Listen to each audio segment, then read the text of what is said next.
but we can make a huge impact on that trajectory, that downward slope, and we can change the angle a little bit so that we are healthier and more active as we get on in life. And Bryce, you deal a lot with awesome. those that are on the upward, on the younger upward swing of that. Yeah, I group, mean, aren't you? I've been, I came to this is because I have like 4 people in my family that I lost to heart disease and stroke. My mother had 2 aneurysms. I grew up with an uncle who helped raise me who actually had 2 strokes, and I remember being little helping him after his first stroke come back and learn how to walk and eat.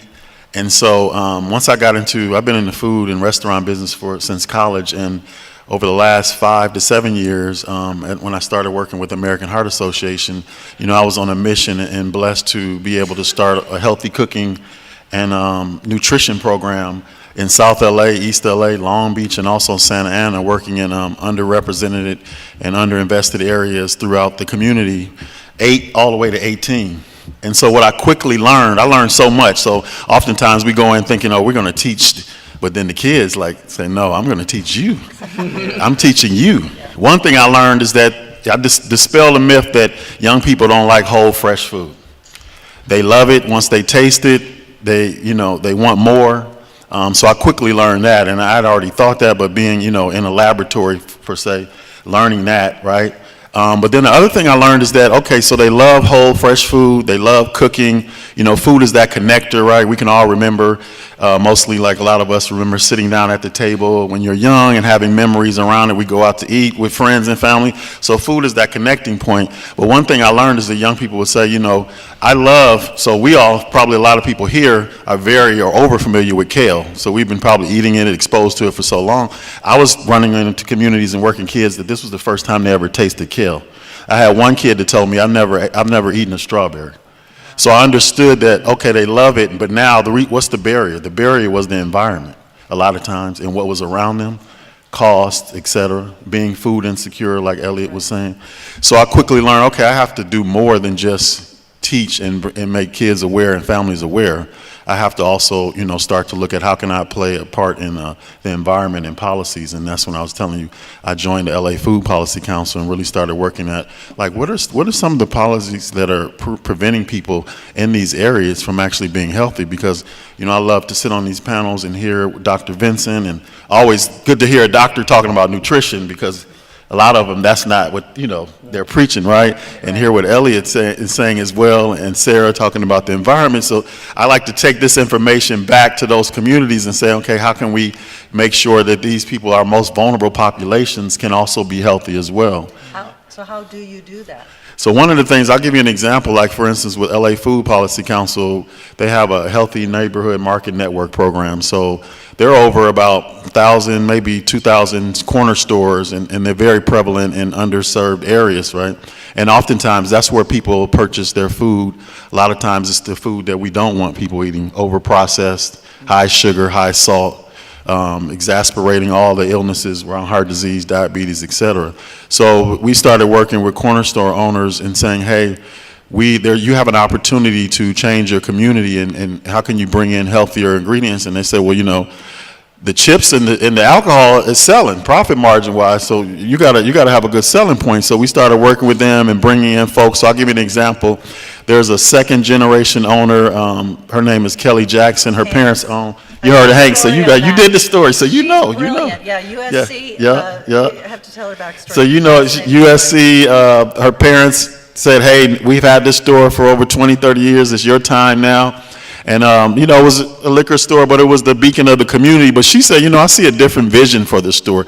She didn't know what that vision would be because she had never been an entrepreneur. So she actually found out about LA Food Policy Council Healthy Neighborhood Market Network, went to a meeting. I think it was like a technical assistant meeting. From that meeting, kept joining the network. From that network, actually simultaneously, Sweet Green, the salad company, said, hey, we're looking to do some stuff in the community to really give back and drive a change in food, the food environment, undervalued neighborhoods. They found out about Kelly's story. They said, hey, we'd like to help you renovate and rebrand your store and actually invest over $100,000 in doing that.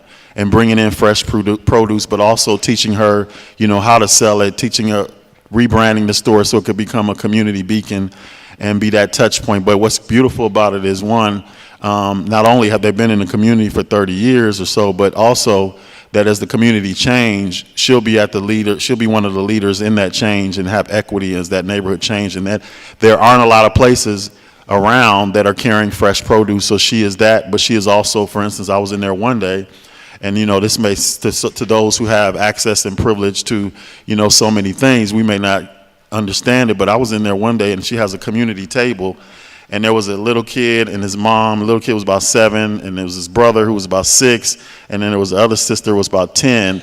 They had all came in there to celebrate their birthday. And I said, "Can I sit at the table?" And he said, "Sure."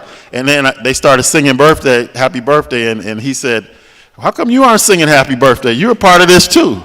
So I started singing happy birthday. I said, "Thank you," because I got a preteen, and preteens don't want to have anything to do with you anymore, right? It'd be embarrassing. And so it was all about, creating that community and changing the vision of what people see and the perception of what that neighborhood is, and changing the health landscape as well. So, when it's easy to tell people, hey, eat healthy, this is what you should eat, and I believe in that, but you also have to look at your audience and making sure and saying, hey, do they have the environment to be able to do that, right? So if you go in certain neighborhoods and everything around you is a Church's Chicken, Popeye, nobody work for Church's or Popeyes in here, right? Wendy's. I don't think we'll find them here Right. today. Wendy's, Taco Bell, all these things are around you continuously. The liquor store with, over chips and candy, and you can't find a fresh apple or orange within that radius. That's probably, all this stuff is probably what you're going to eat, right? You're not going to catch a bus to Santa Monica or Brentwood to get an apple or orange. So it's like, how can we change that so people that are less fortunate or live in those neighborhoods can also be healthy as well? So I've really spent a lot of my time, learning and then also trying to make sure that shift is made. And it's a marathon. It's not a sprint. Do you teach them how to cook? Do you give them cooking classes? I taught a lot of kids how to cook, and I actually ran into a kid, and I'm going to tell you a beautiful story. I ran into a kid who I met in 7th grade, a young lady, and she was actually being bullied. And during the summer program, and one of the ladies who's running the summer program said she's a part of our gardening program. She's a leader. She loves to cook. Can she also be a part of your cooking program? I was out of space, but I said, of course. So she joined the cooking program, and she learned how to make healthy, but she was also a part of the gardening program. Fast forward 4 or 5 years later, we're at Manual Arts High School, and they had a greenhouse that was being built, and they had a celebration. And she walked up to me, and she was like 2 or 3 feet taller. She said, "Chef Bryce, I'm leading the garden program here at my high school." She still had the T-shirt on from the gardening program in middle school. And she said, "And I'm also teaching my aunts and my uncles and stuff. We had kale smoothies. We've had all these things." So you plant seeds, you never know when they're going to come to fruition. You just do the work, and you do it in a spirit of excellence and love. And, whatever happens, happens. But that was something that was good testimony for me, because sometimes as you're trying to, and we all here trying to shift people's mindset and trying to change their lifestyle, you can feel like nobody's listening, right? But when you see stuff like that and you run into young people like that, it keeps you motivated and keeps you going. Yeah, it would be nice to see. I mean, you see, we have so many farmers markets now. There's one, you can go to at least one every single day of the week. But are there many, in those neighborhoods? I mean, there's a few. There's one on, in Crenshaw, near Baldwin Hills, but it's not as saturated as, there in Inglewood. Actually, there's no farmers market, so there's not the saturation that you see in other neighborhoods, right? But that's something that we are working to change as well. But like I said, it's a marathon, and there are a lot of people that have been doing the work for a while and really trying to, get people to understand that we all need the opportunity to be healthy and be able to eat healthy. And it's just less cost from a cost perspective, just less, right? My father had a kidney transplant 11 years ago. He just lost his right eye like 2 or 3 weeks ago. And so when my dad talked, he says, I really wish and this all stemmed from high blood pressure in his 20s, right? He says, "I really wish I would have, done some things differently. I'm glad you're doing what you're doing. But do you understand that surgery, that transplant costs almost $500,000, right?" So, and then he takes like 20 to 30 pills a day. Yeah. Like when I went back home and I had to manage that, I was like, overwhelmed, like, wow. So it's just, You just don't want to get to that point. yeah, you and don't we want can to get prevent people it. to get to that point. Yeah. But so, I mean, we just, all the people in this room and at this table, we can all play a part in changing that and understand that it's going to be long term. But, the seed, we're planting those seeds. And Sarah, speaking of stress, that brings me to the workplace, I guess. Tell us a little bit about how you have worked to make schools, office environments healthier for us. Right. So, so I'm Sarah. Hi. That's better. Thank you. Senior Vice President of Sustainability for Killer Realty. We own about 13-ish million square feet of office space, and one of the things, we have to realize is that we are an indoor species. We humans. We spend more than 90% of our time inside, and we're in a building right now. Like, it sneaks up on you, And the room that we are in right now is having impacts on us. It is impacting how much of what I'm saying you're retaining. I'm not sure what the lights, are they, red light, blue light? What are the CO2 levels in here? What are the volatile organic compounds? Those are the things that you get from paint and from cleaning chemicals and that kind of thing. And those things deeply, deeply impact our lives and what we do. And in addition to air quality, buildings also determine how active we are. We've been talking a lot about activity and preventative. Well, if your office building has open stairwells, you're likely to take the stairs. Taking 2 sets of stairs, studies show from the CDC, that you'll avoid most adult weight gain by doing that. My office building does not have open stairs, so I don't get to do that. But my office building is next to public transportation. Studies are showing that if you're next to public transportation, you're likely to take it. These things, these sort of passive parts of the built environment, really impact our lives very deeply. But the problem with the built environment is buildings are exactly the kind of thing that we don't think about. They melt into the background. Like, we kind of forgot that we were in a room, right? We're thinking about food. Food is very active. You're putting it into your face all the time. But we don't think about our buildings. And this came home for me when my youngest daughter was 2, she started coughing herself to sleep every single night. And, it just was endless, and doctor's visits, and she's on these masks that make her look like Bane from Batman. It's, and then that's not working, and then the steroids go in, and for those of you who have kids, trying to convince a 2-year-old to wear a breathing mask 40 minutes a day is super fun. Wasn't going away. Finally, she gets diagnosed with asthma. And it was only at that point where I was like, oh my God, asthma has environmental triggers. And I knew through work about an air filter, plugged it in, problem gone in 2 days. 2 days, done. Wow. Never coughed again. And we lived close to the 10, and that was clearly what was causing it. But the point is, I do this for a living. Okay, I'm actually quite good at my job, and I wasn't making the connection, and that really drove home for me that if I wasn't making the connection, no one is. We have to, all of you, we all have to advocate for our health in our buildings. Whoever owns your building, your home, if it's you or at work, your office manager, we need to start asking these questions. What are the CO2 levels in here? Somebody knows or can find out pretty easily. What is being done to protect the air? Why can't we open the stairwell? Why don't we have healthy snacks? We had to have a big healthy snack, program at work. So what I do is I try to make the built environment that I get to influence healthier. And the way I do that is through active design, like an open stairwell, access to transit sit-stand desks, right? I mean, I was throwing my back out every 3 months because my babies were big and fat. And they would squirm, and then I'd throw my back out, and then I got a sit-stand desk, and my back is stronger. That's a building thing. That's a built environment thing. And it's very, very frustrating because we don't think about it. I'll give an example, which is lead paint. Okay, we all know lead paint is bad. Don't eat lead paint. But that's a building issue, right? But for some reason, we fixated on the paint and stopped thinking about everything else. As soon as we figured out certain foods were tainted, we freaked out about all food. It doesn't work with buildings somehow mentally, but we can change that. I'm so optimistic that we can change this. Anywhere, wherever you're influencing. If you're in Hollywood and dealing with studios, they all have sustainability people. I know them. They work really hard at this.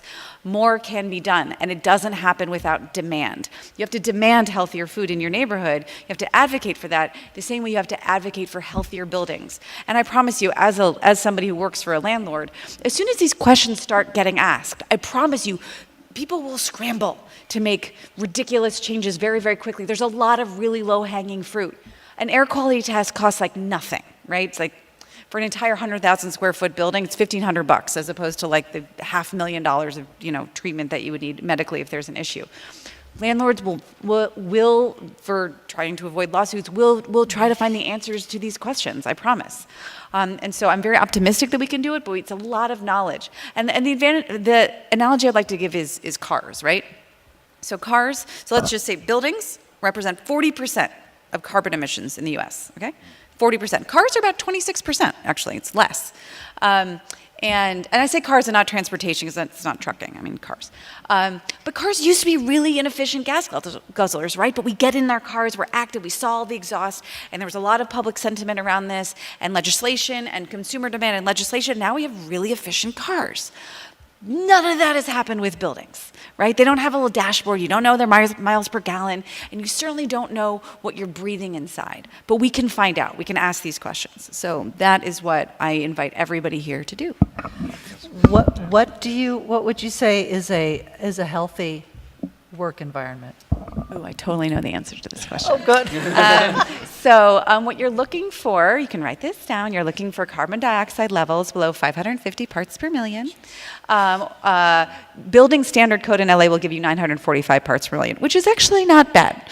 If I don't keep the windows open at home and we cook and and it's Shabbat, so we light candles, we'll get to over we'll get over 3,000, easy peasy. So 945 is not bad. You want 550. And then you want active design. So where there are, this is why suburbia is a problem because these long car rides. You're looking for places where, and this is why I live in a house like the size of my name tag here because it's really close to work. I can walk to work and I can walk my daughter to school. And that is why we choose. We all have to sleep upright because there's no room for beds, but that's okay. Because it's worth it. So making these choices. So is there active design? Is there opportunity not to have to sit for 10 to 12 hours a day, which is terrible for you? Right. Are there healthy food options? Do you have the ability to bike or to walk? And a lot of that is local amenities. Can you walk to a restaurant? Can you walk to a park and a library?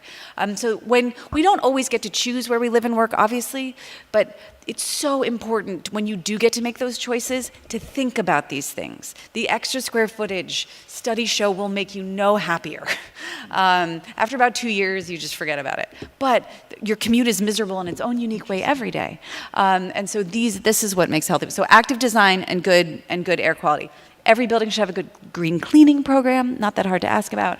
And for anybody who wants to know more about the cognitive effects, there's a great studies that were done out of the Harvard School of Public Health. It's called the COG, C-O-G-F-X, like the network, like FX, study.com. And they publish all the results. And basically, it's like a difference of ultimately 8 IQ points in a good air versus bad. And I don't know about you, I need those IQ points. I'm trying to regrow brain cells as fast as I can, but it's not going to work unless we are able to do this. And those studies are ongoing. Actually, the reason I'm wearing my Fitbit right now, I'm actually not a Fitbit person. I feel like one of those, on the mountain lions where we put the little trackers on them. I don't like it. But the reason I'm doing it is because we're actually the guinea pigs for the next Harvard study. So I have an air sensor next to my desk, and I have my Fitbit, and all that data is going to the Harvard folks to crunch. There's teams all over the world, and I have to take all these surveys all the time. How fast can you add 17 and 52? And you're like, oh no. But all of that data is getting out there, but it won't do any good unless we all start asking.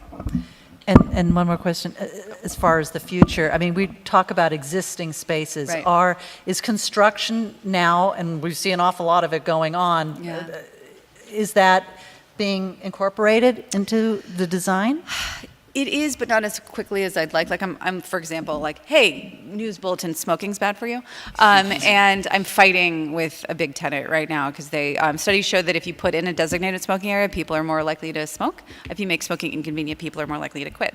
And I'm fighting with them right now because they're like determined that they'll be. I'm going to hide that thing like in a back alley and make sure it smells bad. Inconvenient as possible. Right, inconvenient as possible. So it's happening, but there's not tenant demand. I mean, when the first Harvard studies came out, I was at a conference and I was like, this is it. Like, tenants are going to be knocking down my door tomorrow. CEOs being like, why am I allowing? Like, the productivity for like a 100-person company of like good air versus bad air is like $300,000 of pure profit on average. Like, I don't know, we need that. Like, money is good. And walking, it's like, bad air is like, like you all work with like that really annoying person, like Todd, who's like always asking questions and like a lot of Quentin Tarantino quotes. And like, we all got over it a while ago. Like, Todd, leave me alone, I need to work. Like, bad air is like the Todd that you breathe, and like what CEO would want that kind of distraction and not having their, their employees working at their best. But it's not happening. They're not getting it. There's certain things that people are asking for more. People know that they should have daylight, so we're providing that. People are more acting for active stairwells. Healthy snacks is happening, but dang it if I can't get anybody to really care, to really ask about air quality. I mean, you can just stick it in your lease. Like, you will deliver me these levels. Wow. And I wish I saw more of it. Wow. Does anybody have any questions? When you talk about intermittent fasting, could you give us an example of what that might mean for a week or perhaps a month? And what foods you may eat leading into the fast, and what foods you may eat coming out of the fast? So it depends a little bit on what the outcome you're looking for. So if it's strictly for a health benefit or to detox, then I don't know if intermittent fast, for simply for detox, you may be a complete fast or eliminating certain foods that are known to slow down your metabolism or prevent absorption of certain other foods. I think intermittent fasting is good for training your body to have more metabolic flexibility. So that means training it to use different fuel sources.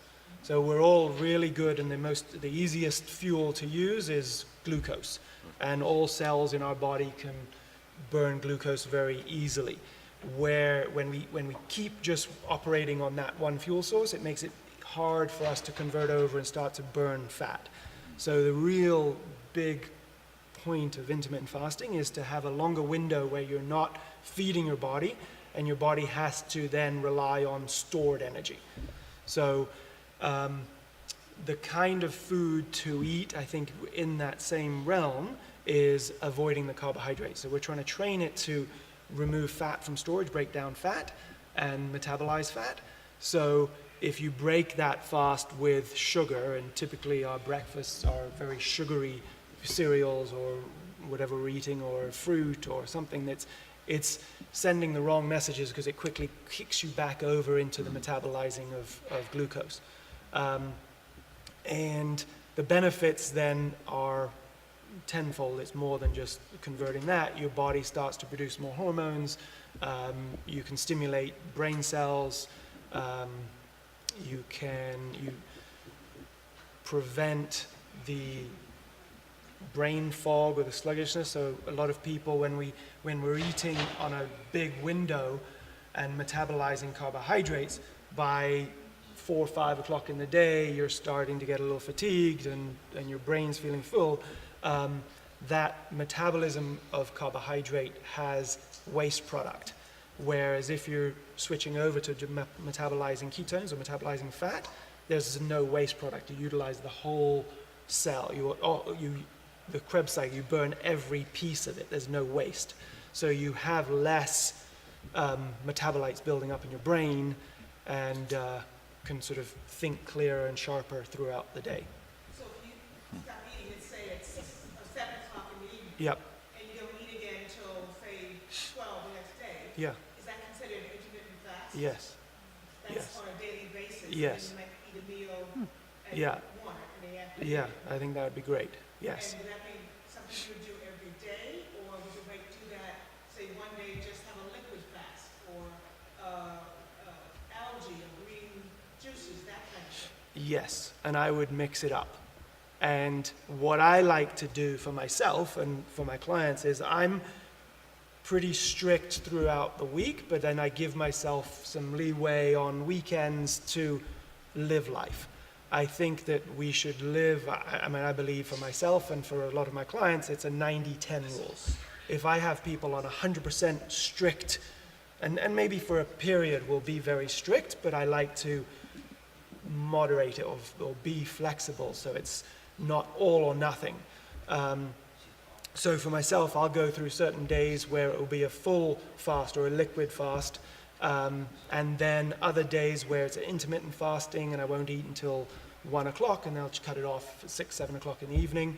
And then I'll have days where I'll have breakfast, lunch, and dinner, and it's a family day and enjoyment or a birthday party, and I'll give myself that freedom to enjoy. So if you wake up, you can eat anything. Would you have tea or lemon water or Yes. vinegar in water or things of that nature until 1 o'clock? Yeah, I think you read our program. No, I'm joking.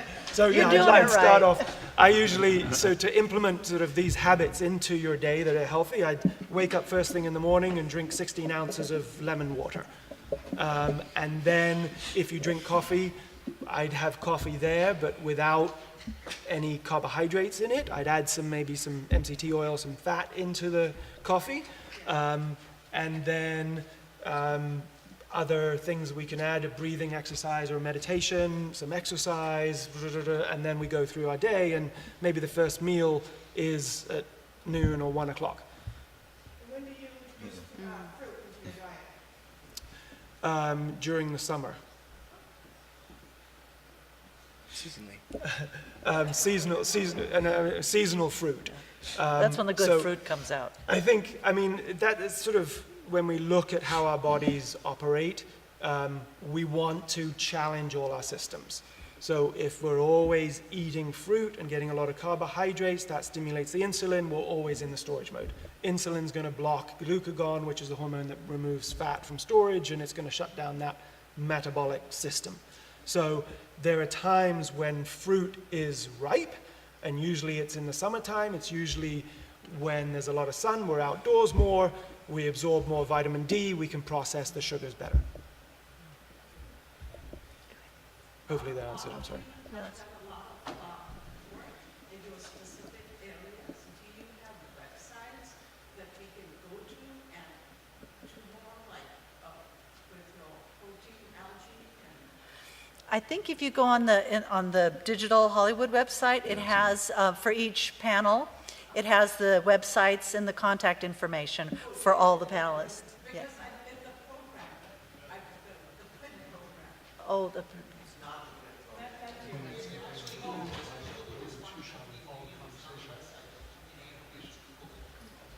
Yeah, or and you I could think just there's- come up afterwards. Yeah, there's so much can do that too. information in this area now, whereas 10 years ago we couldn't find out anything about it, or we had a misconception of intermittent fasting or foods or nutrition. And I think in my field, especially over the last 30 years of doing this, the biggest change is in this area of nutrition. And I have a TEDx talk, so the distilled of what I'm saying is there. If you go to sarahneff.com, you can see it, or just YouTube it. So go watch. No one has discussed, I don't know whether any of you want to discuss, the difference between GMO, conventional, and organic, and whether you have opinions on whether it matters which goes in. Matters a lot. I think everybody has a, yeah, go ahead. I can I can definitely touch on that. So I work with a lot of major food companies, and I think one of the things that you mentioned before was that you have neighborhoods in which they're surrounded by KFCs, Popeyes, you have all these different fast food places, and to Sarah's point, the deadliest architectural invention of the food industry was the drive-through. The drive-through. The drive-through. Oh, yeah. Oh, sure. Is it on? Check. And so one of the things that food companies all recognize is the fact of including healthier ingredients in their food supply. Now, that may come from different categories. That may actually come from genetically engineered ingredients. That may also come from organic ingredients or just conventional ingredients. It's more a matter of whether or not the customer themselves is put first and foremost as the beneficiary. If the company is the one that benefits from all of these different breeding techniques or agriculture or anything that is used to produce these ingredients, then they're not keeping you in mind. It's all whether or not the company that is producing these ingredients actually has the best interests of the customer in mind, and they do that through transparent communication. They do that through very clearly showcasing exactly what they do, and then working with food companies as a means of creating healthier ingredients. So all these different categories are just different techniques that we use to create ingredients for the food industry. And so it really depends on whether or not the customer's health is kept in mind when doing these things. Previously, companies, all they really cared about was profit, not the actual end customer experience. And oftentimes, and as I kind of hammer home the point, taste is really the main barrier towards consumer acceptance. And part of the reason why we tend to work with major food companies is because they don't really want to sacrifice taste at the expense of, profit margin or anything like that. And so trying to find great tasting ingredients that they can use takes using every single technique in the book, every single thing that you can do. There was a... Oh, yeah, no, everybody's going to... I'll answer. I mean, from my standpoint of the research is that, I know that organic, is better for you, pesticide free, but what I've focused on is, in a lot of my work is I've been just trying to get people to eat more whole food, period. And so I tried to eliminate, so I had a question one time where a lady said, I've heard about, I should eat only organic. I can't afford that. Mm-hmm. So, how can I afford fresh fruits and vegetables? They say all you're supposed to eat is organic. And I kind of explained what organic was, but I said, well, where are you at now price-wise? If you can actually go and get, even though I would love for you to eat organic, if only thing you can afford is to go to the dollar store and then get vegetables from there and then clean them extremely well, I would prefer that than you use that as an excuse to go to Burger King or McDonald's. Mm-hmm. And so a lot of my thought has been around, understanding and reading around the research around GMOs and then educating people that I work with around organic as well, but then also understanding, the audience. And in this particular city right now, a lot of people are rent burdened. And so what that means is that they are struggling just to afford, to live. And so when you say all you can eat is organic, which we know that pesticide free, we understand the ramifications of that, but we also have to look at, well, how can I just get people to start really eating fresh whole food first and then give them the information and then we get to the spot where they can afford, organic, and then they may do that, so it's kind of like bringing people, meeting people where they are, right? But that's been my perspective on it. I know it. I have a niece who goes to UCLA and she grew up in Encino, and she's like, Uncle Bryce, you gotta tell her all organic, all GMOs, all this. I'm like, I understand, I know all that stuff. I'm just trying to get them to eat an apple and orange, right? As opposed to a bag of Doritos. So I'm, pulling them along and then educating as they get to a level where they can, then that, they'll understand and then maybe be at a level income-wise to be able to do that. But there's different policy systems. So there are some growers out there who are growing organic, but they just can't afford the certification to be organic. So there's a nonprofit that's in Vermont and South LA called Community Services Unlimited, and they actually you know them real. That's great. And then they actually get stuff from those growers, and so they will explain to those people that are in those communities who can't afford organic, well, this is actually organic. It's beyond organic, but they can't afford the certification, so you can get your produce from here. And the only thing I'll add is that from an environmental standpoint, I'd much rather you buy local than buy organic. Yes. Exactly. Always I buy agree. local if you can. I Always agree buy on local. that too. Any other questions? Oh, go ahead.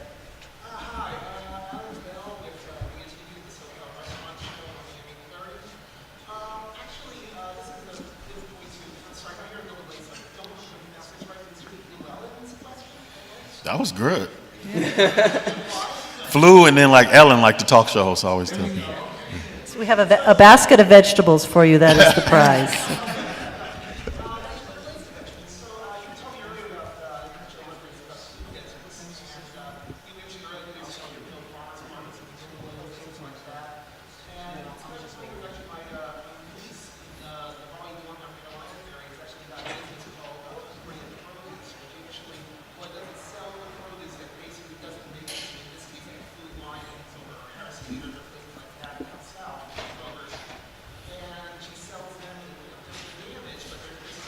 Right.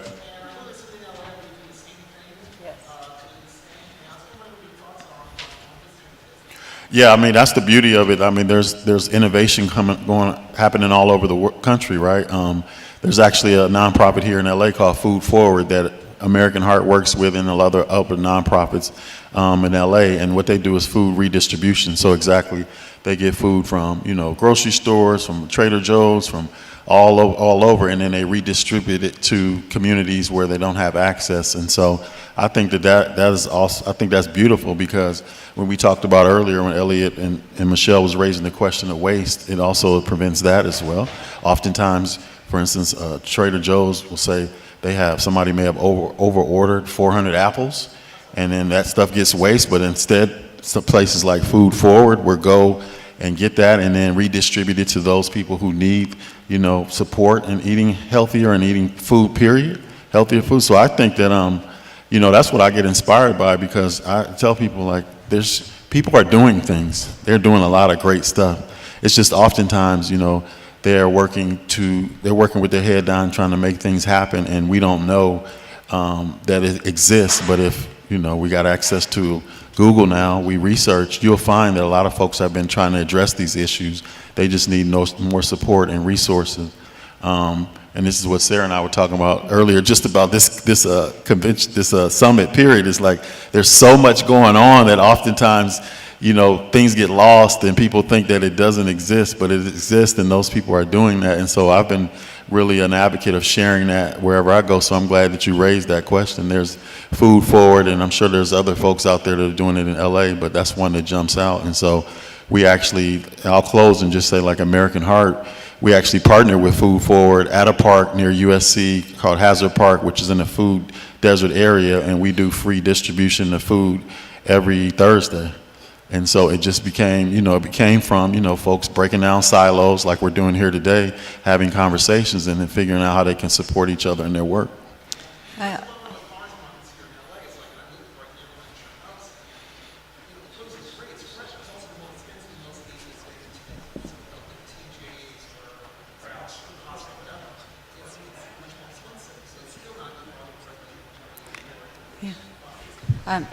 And I will also just say that there's no reason that your office building shouldn't have a composting program. They're commercially available.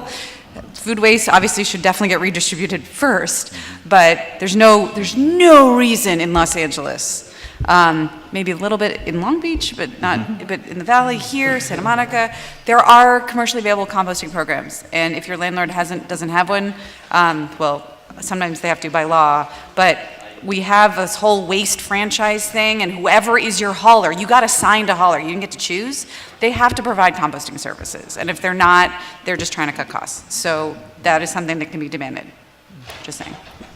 Thank you so much, panelists. Oh, In those food bank things in the valley, like Burbank, Studio City, Glendale area. they're all they'll over. take food from places that, like food co-op places you mentioned. Yeah, I don't know all of Food Forward's distribution, but if you Google them and go onto their website, they have like the distribution points. I know they do it in Inglewood, they do it downtown, the East LA.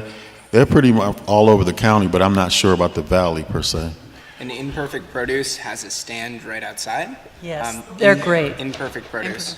They're great. Yeah, and so Imperfect Produce. They're right outside. They have a- they're they have a outside. booth. And they can also tell you about any food waste solution around They're right LA. outside.